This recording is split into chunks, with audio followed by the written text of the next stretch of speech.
Bonjour à tous, aujourd'hui dans le 3 minutes chrono de l'UIC, la question du mandat.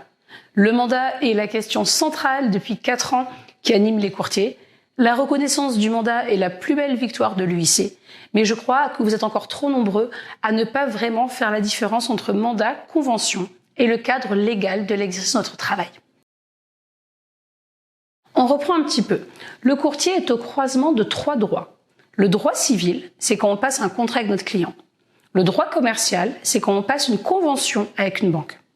Et le code monétaire et financier, qui définit le cadre légal et nos obligations.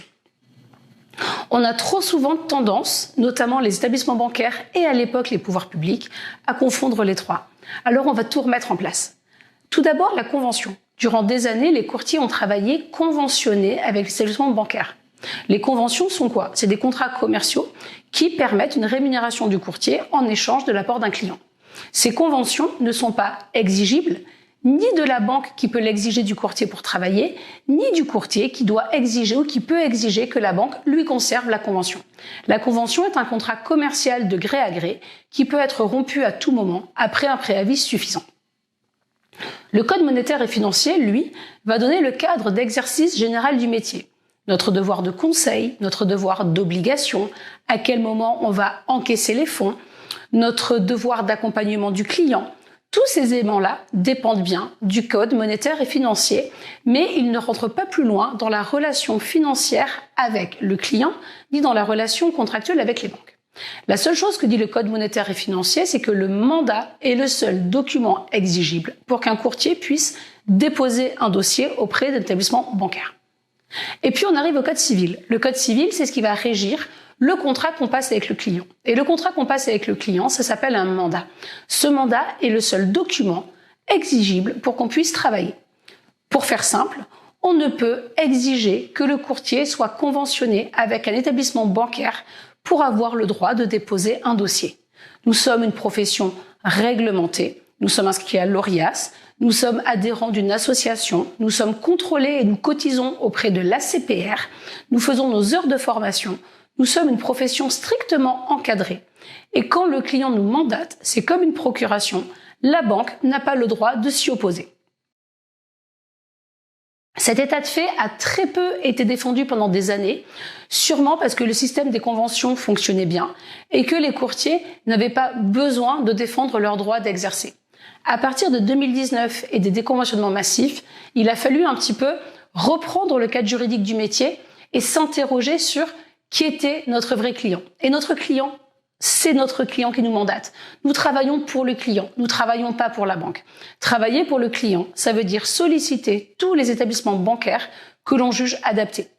Bien sûr, ce changement de paradigme porté par l'UIC pendant 4 ans a été compliqué parfois à faire entendre, notamment auprès de certaines banques, mais le rappel de Bruno Le Maire devant l'Assemblée nationale en décembre 2022, rappelant aux banques qu'il était interdit d'empêcher aux courtiers de travailler et que tout refus de prise de dossier au motif qu'il était apporté par un courtier non conventionné donnerait lieu à des sanctions de la part de l'ACPR et de la DGCCRF a permis de fluidifier les relations.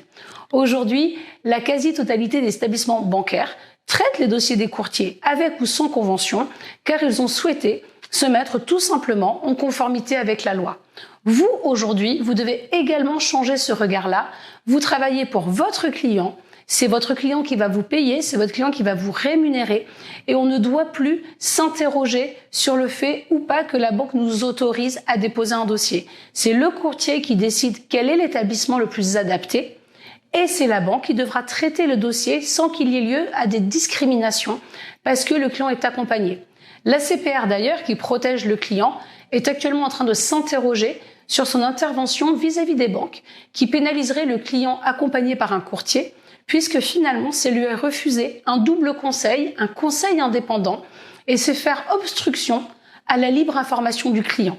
La DGCCRF est saisie du sujet aussi avec de nombreuses plaintes, l'autorité de la concurrence également. C'est essentiel pour nous. L'UIC, en obtenant la reconnaissance du mandat de manière publique, de manière non équivoque et de manière non négociable, a permis à notre profession de se transformer, mais surtout d'assurer son avenir. Comment rejoindre l'UIC? C'est simple, www.uic-france.com. L'UIC a participé à la sauvegarde de notre métier.